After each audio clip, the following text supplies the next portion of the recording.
Bueno, estamos acá con María Eva Cousovitis. Lo dije bien, ¿no? Sí, lo dijiste perfecto. La ingeniera, bueno. Especialidad en cuestiones ambientales, que la verdad que es un tema que yo creo que a mucha gente le preocupa porque hay mucha falta en la ciudad de Buenos Aires, pero sobre todo, no solamente de casas, sino que mucha problemática con respecto a esto. A ver, para dar un poco el contexto, la Ciudad de Buenos Aires atraviesa una emergencia ambiental, habitacional y urbanística como consecuencia de un modelo urbano que está basado en el despojo de nuestros bienes comunes, de nuestro patrimonio común, es decir, en la transferencia de las tierras públicas hacia los sectores económicos más concentrados. Y la consecuencia de ese despojo es la precariedad del conjunto de la vida urbana y la emergencia multidimensional que la ciudad atraviesa. Esa emergencia, en términos ambientales, la podemos visualizar a partir de indicadores que son clave, como por ejemplo la superficie verde por habitante. Los estándares internacionales se establecen como saludable para los grandes centros urbanos contar con entre 10 y 15 metros cuadrados de superficie verde por habitante. Sin embargo, en la ciudad de Buenos Aires, si descontamos las macetas, los canteros y los cementerios, tenemos aproximadamente 4,5 metros cuadrados de superficie verde por habitante. Y además, esa superficie verde no se distribuye uniformemente en la ciudad. Por ejemplo, en las villas y asentamientos porteños vamos a encontrar 100 veces menos superficie verde por habitante de lo recomendado. Y el otro indicador también clave en términos ambientales es el arbolado público. La Organización Mundial de la Salud establece parámetros saludables en relación al arbolado público. Sin embargo, en la ciudad de Buenos Aires tenemos menos de la mitad del arbolado público necesario para poder desarrollar una vida saludable y plena. María Eva, esto es una problemática no nueva, ¿no? Porque yo desde que tengo uso de razón, esto siempre se fue un reclamo que se ha hecho en la ciudad de Buenos Aires. Ahora, ¿hay algún movimiento, una intención de querer mejorarlo de parte del gobierno?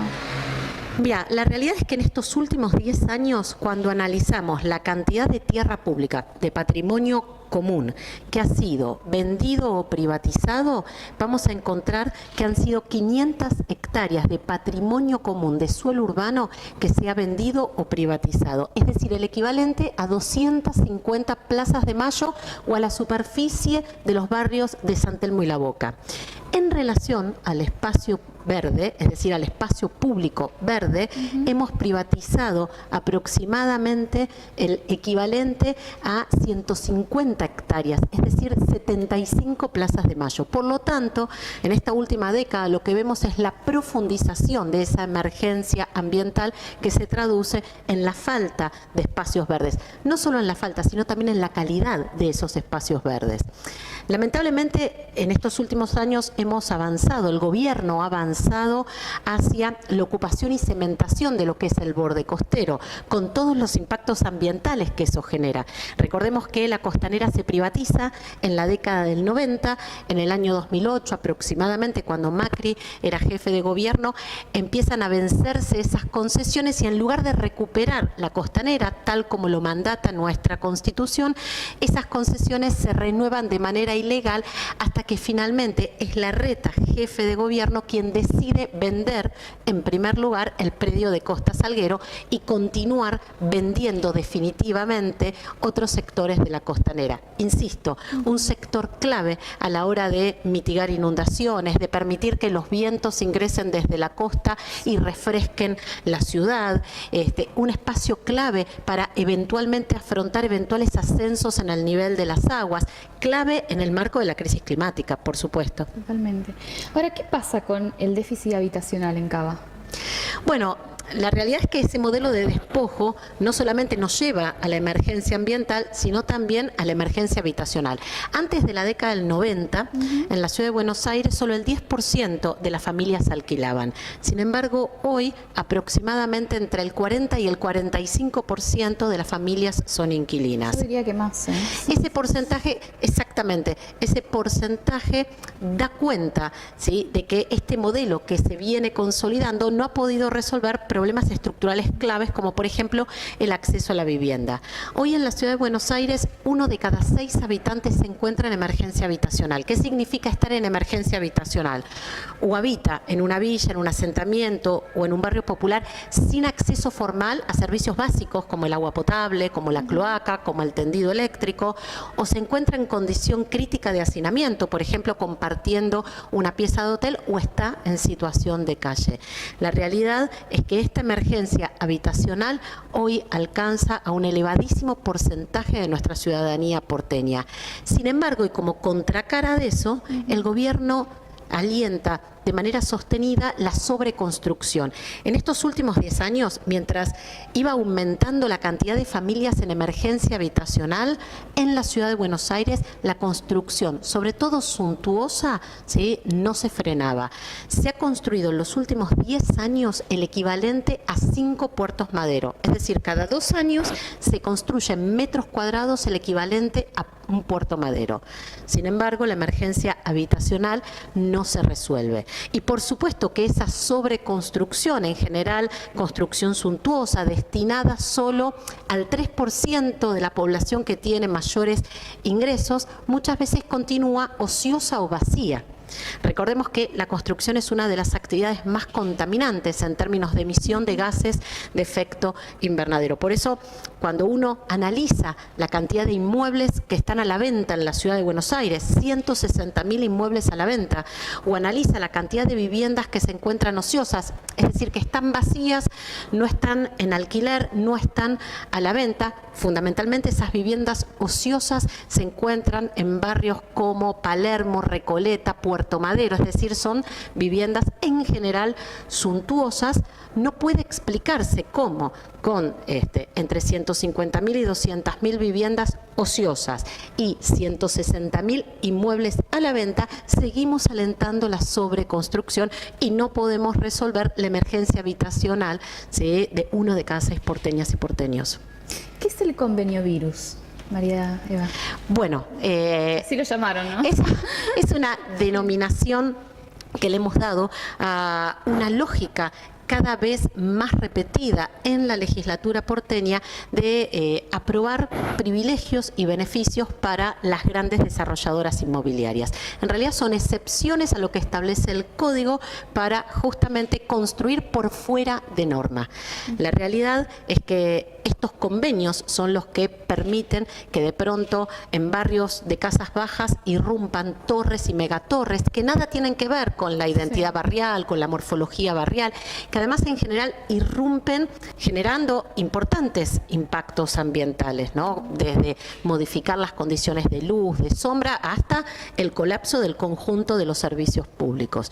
La realidad es que la legislatura debería estar legislando, ¿no?, cuestiones colectivas y comunes y no excepciones a grupos inmobiliarios en general concentrados para que por fuera de norma, ¿sí?, puedan violar los códigos en esta lógica también, ¿no?, de esa sobreconstrucción especulativa. ¿Cuál es tu propuesta o qué te imaginas que, digamos, que se puede proyectar para mejorar esta crisis habitacional que hoy enfrentamos? Bueno, a mí me parece que en primer lugar lo que tenemos es que plantearnos una lógica política completamente distinta. Me parece que es fundamental que el conjunto de la ciudadanía porteña pueda decidir cómo quiere vivir. Eso en primer lugar, ¿no? Porque lo que venimos observando es que este modelo de saqueo que se consolida en la ciudad de Buenos Aires, que por supuesto es un modelo que tiene décadas, la verdad es que es posible porque el poder se concentra, porque el poder se concentra en la legislatura, se concentra en la justicia, se concentra en los organismos de control. Y entonces, esta lógica de concentrar el poder para llevar adelante este modelo de saqueo que como consecuencia tiene esta emergencia que la ciudad atraviesa y la precariedad de nuestro cotidiano, es lo que hay que poner en discusión. Por eso creo que lo primero que tenemos que hacer es empezar a desconcentrar ese poder. Y para eso tiene que la ciudadanía volver a ser protagonista, ¿no?, de cómo quiere vivir. Eso me parece en primer lugar. Y eso es poner en valor, ¿sí?, un modelo urbano completamente distinto, basado en otros paradigmas, como por ejemplo el paradigma de la democracia democracia participativa ambiental, que es uno de los paradigmas que venimos impulsando desde las organizaciones urbanas, sociales y ambientales en la Ciudad de Buenos Aires. Yo creo que en primer lugar necesitamos visibilizar la emergencia en la Ciudad de Buenos Aires para poder poner en debate un modelo de ciudad completamente distinto. Hay que discutir una nueva urbanidad. Nos interpela la pandemia, nos interpela la emergencia climática a discutir nuevas formas de habitar las ciudades, que para mí tienen que ver profundamente en acceder en igualdad de condiciones al conjunto de los servicios urbanos, a la salud, a la educación, a la vivienda, al agua potable, al saneamiento cloacal, a la energía, entre otras cosas. ¿Por qué no se da esto, que parece tan sencillo cuando lo explicamos en materia, digamos, de orden, ¿no? Porque se supone que eso es lo fundamental y lo básico para cualquier ser humano. ¿Por qué no se da? A ver, me parece que hace muchos años que no discutimos la Ciudad de Buenos Aires. En general, cada vez que llegan las campañas electorales, desde la ciudad se discuten mucho más las plataformas nacionales que las plataformas locales. Sí. Yo creo que es necesario que podamos territorializar nuestra práctica política allí, ¿no? En nuestros territorios donde habitamos. Me parece que tenemos pendiente un debate profundo respecto a la Ciudad de Buenos Aires. Eso en primer lugar. Me parece que también necesitamos poder hacer visible que este modelo que se viene consolidando hace tantas décadas no ha podido resolver los problemas estructurales. Hoy, en general, las porteñas y los porteños creen, ¿sí?, que las dificultades del cotidiano tienen que ver con cuestiones o decisiones individuales y no son el resultado de este modelo de despojo que hace tantas décadas se consolida.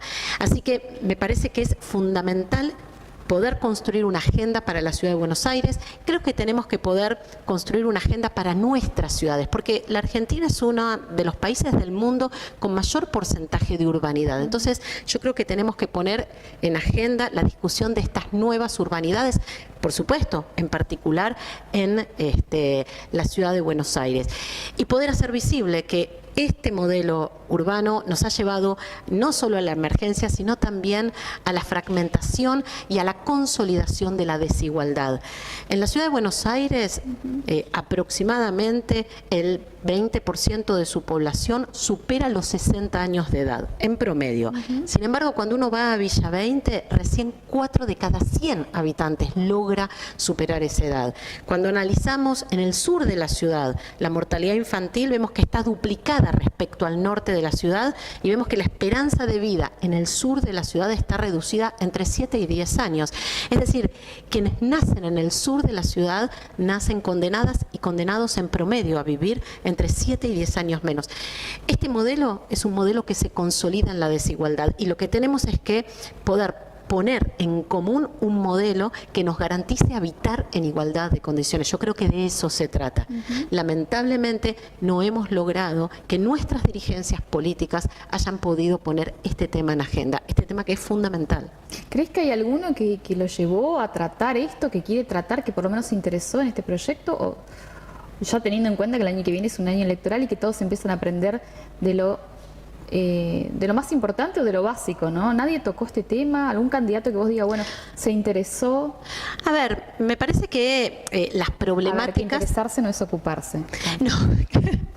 A ver, yo creo que sí, hay diferentes dirigentes políticos que han abordado distintas temáticas urbanas. Sí. Lo que no hay es una mirada integral de la ciudad. Y me parece que esa falta de mirada integral de la ciudad que nos permita discutir integralmente una nueva urbanidad es lo que hoy no está sucediendo. Por supuesto, creo que esa es una responsabilidad compartida. Por eso creo que el enorme desafío que tenemos, y de cara a que el año que viene es un año electoral, es poder poner en agenda la necesidad de construir nuevas urbanidades, en particular en la ciudad de Buenos Aires, dándole protagonismo, ¿sí?, a las organizaciones ambientales, sociales, urbanas, es decir, poniendo como protagonista a la ciudadanía a la hora de poder no solo discutir y debatir, sino también decidir, que eso me parece que es fundamental. ¿Te imaginas un Rodríguez Larreta presidente? Bueno, Espero que no. La realidad es que el modelo de gestión que ha tenido Larreta en la ciudad está en las antípodas, ¿no?, de nuestra mirada acerca de las nuevas urbanidades. La verdad es que la gestión de Larreta en la ciudad ha avanzado en esta lógica del saqueo mucho más que la gestión de Macri. Por eso, la verdad, espero que no. De todas maneras, es uno de los candidatos que presenta la oposición. Así que bueno, me parece que por eso es que necesitamos poder visibilizar lo que sucede en la ciudad de Buenos Aires, por eso creo que necesitamos poder visibilizar cuál ha sido el modelo de gestión que ha tenido el macrismo en la ciudad de Buenos Aires, recordar lo que ha sido la gestión macrista a nivel nacional, que por supuesto lo que ha hecho es reproducir lo que había hecho en la ciudad, ¿no? Endeudarnos, llevar adelante estas lógicas saqueadoras que solamente han empobrecido a nuestros pueblos y los han precarizado. Muchísimas gracias. No, muchísimas gracias a vos.